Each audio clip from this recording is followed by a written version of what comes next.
इस self defence में दो पुलिस, इस एक्सचेंज ऑफ फायर में दो पुलिस वाले इंजर्ड हो गए, एक हरियाणा पुलिस का और एक दिल्ली पुलिस का। साथ में जो रोमिल वोरा है वो भी इंजर्ड हुआ। इन तीनों इंजर्ड को इमीडिएटली जो गाड़ी हमारी सरकारी गाड़ी थी उसमें डाल के मैक्स साकेत ले जाए गए, जहाँ पे रोमिल वोरा की डेथ हो गई और जो हमारे दो ऑफिसर्स हैं हरियाणा पुलिस और दिल्ली पुलिस की वो सेफ है। इसमें मल्टीपल गोलियां दोनों तरफ से फायर की गई थी। रोमिल के पास से एक नॉरिंको ब्रांड का वेपन विद कार्ट्रिजेस बरामद हुआ है। एक स्प्लेंडर काले रंग की गाड़ी जिसमें वो आ रहा था वो भी मौके से मिली है। उस पर नंबर प्लेट नहीं है, उसके number engine number chassis number भी रब किए हुए हैं। रोमिल का अगर बैकग्राउंड में आपको बताऊं तो लास्ट ईयर 26 दिसंबर को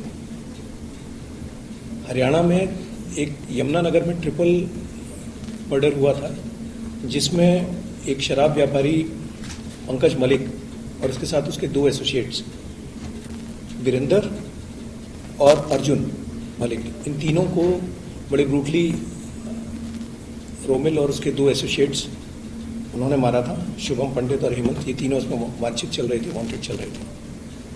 और अभी 13 जून को भी इन्होंने यमुनानगर के एरिया में ही कस्बा शाहबाद में एक शराब व्यापारी शांतनु, उसको बड़े ब्रूटली गोलियों से मार दिया। इसके अलावा वो और कई सारे केसेस में वांटेड था, जहां पर लिकर वेंट्स और लिकर के जो व्यापारी थे उनसे वो एक्सटॉर्शन करता था या वहाँ फायरिंग करता था। इसमें information, basic information, initial information Haryana police से आई थी और हरियाणा पुलिस ने हमारी जो काउंटर इंटेलिजेंस की टीम है जिसको कि डीसीपी मनीषी चंद्रा हेड करते हैं, वो और उनको असिस्ट अलाप पटेल कर रहे थे, इनको ये बेसिक इंफॉर्मेशन मिली थी और ये सारा ऑपरेशन इन्हीं की सुपरविजन में हुआ है। Thank you.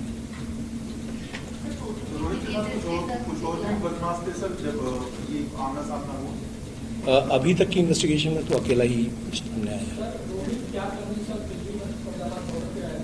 रोमिल के बारे में जो इन्फॉर्मेशन थी वो ये थी कि ये मूवमेंट हरियाणा एसटीएफ इसको ट्रैक कर रही थी और इन्फॉर्मेशन थी कि ये दिल्ली बॉर्डर क्रॉस करके या तो दिल्ली में कोई वारदात करेगा या फिर दूसरी तरफ हरियाणा में जाके फिर से यमुनानगर, मतलब जो दिल्ली बॉर्डर क्रॉस कर लेते हैं उसके बाद जो हरियाणा का एरिया आता है वहाँ पे कोई वारदात करने की कोशिश करेगा।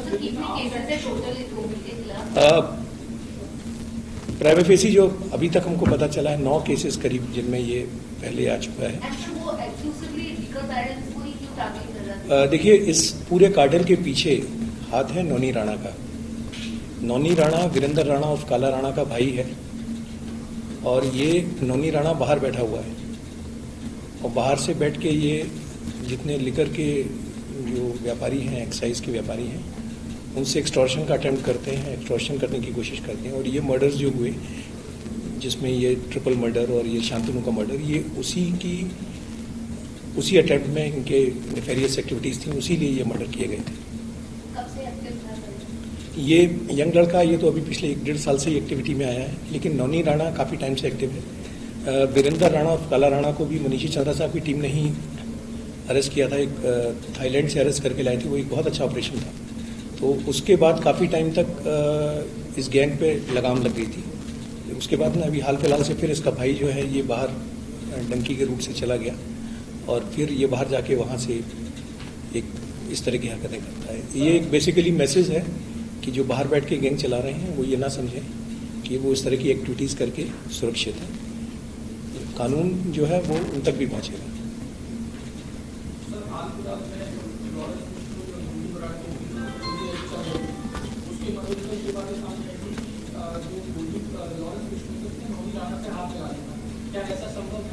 ये कयास वाली बातें हैं, इसमें कोई कमेंट करना ठीक नहीं होगा। मैटर ऑफ इन्वेस्टिगेशन है, प्लीज। इस पे 3 लाख का इनाम था जो कि हरियाणा से था। दिल्ली में आर्म्स एक्ट का मामला स्पेशल सेल में ही दर्ज था। मनीषा आप बताना चाहेंगे? मनीषा 2024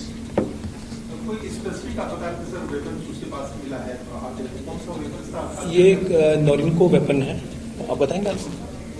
नॉरिंको वेपन है, नॉरिंको पिस्टल मिला है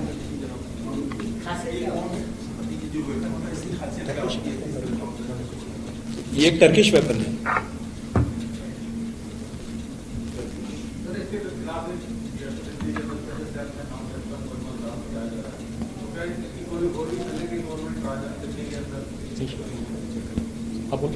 वो चेक करना पड़ेगा, जो रिकॉर्ड पे है हमारे पास है वो अभी सर नाम से आपका आया है और बस वो जो मर्डर केसेस है ना वो 2 मर्डर हैं प्लस जो हरियाणा से मोटा मोटा प्राइमा फेसी पता चला है कि इस पे और भी कई सारे केसेस हैं जिसमें ये मतलब वांछित चल रहा था या कहीं में अरेस्ट होकर भाग रहा था।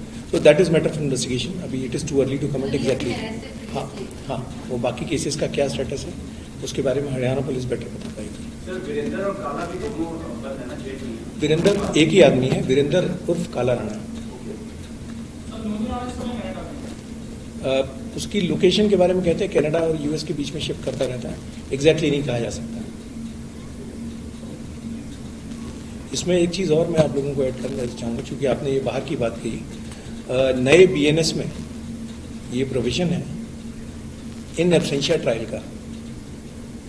तो हमारी कार्रवाइयाँ 2 होती थी। एक तो हम करते थे कि जो इनके रेड कॉर्नर ड्रोनरेज के थ्रू इनका प्रत्यार्पण यानी एक्सट्रेडिशन की ट्राई करते थे, या जहाँ एमलेट है वहाँ एमलेट के थ्रू उनको एक्सट्राइट करने की कोशिश करते थे।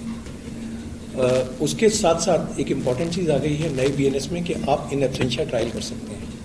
तो इस तरह के जो भी क्रिमिनल्स हैं जो बाहर बैठे हुए हैं, चाहे वो हिमांशु रिठौली, साहिल रिठौली, नौनी राणा या मोंटी मान या और भी जो इनके कैरेक्टर्स हैं, इन सब के खिलाफ हमारे यहाँ जो पेंडिंग मुकदमे हैं उनमें हम या जो नए बीएनएस के बाद आने के बाद दर्ज हुए मुकदमे हैं उसमें हम लोग ट्राई कर रहे हैं कि इनकी इन एब्सेंशिया ट्रायल चलाई जाए ताकि इनके एक्सट्रेडिशन की प्रक्रिया और मजबूत हो सके। तो अभी रिक्वेस्ट दिया हुआ है ये आरसीएंस वगैरह तो इन सबके खुले हुए हैं, अलग अलग जगहों से खुले हुए हैं, लेकिन इन एब्सेंशिया ट्रायल नए बीएनएस का एक नया अच्छा प्रोविजन है। नए बीएनएसएस में जो प्रोविजन है इन एब्सेंशिया ट्रायल का, ये इनफैक्ट आप चाहें तो उसको हाईलाइट भी कर सकते हैं कि नए बीएनएसएस का ये जो प्रोविजन है ये हम लोग Delhi police as a whole बड़े सुचारू रूप से और बहुत एक जील के साथ करने जा रहे हैं, सो दैट इनकी इन एब्सेंशिया कन्विक्शन हो सके और इनको बाहर से इंडिया लाने में मदद मिल सके, वो ज़्यादा ईजी हो जाए।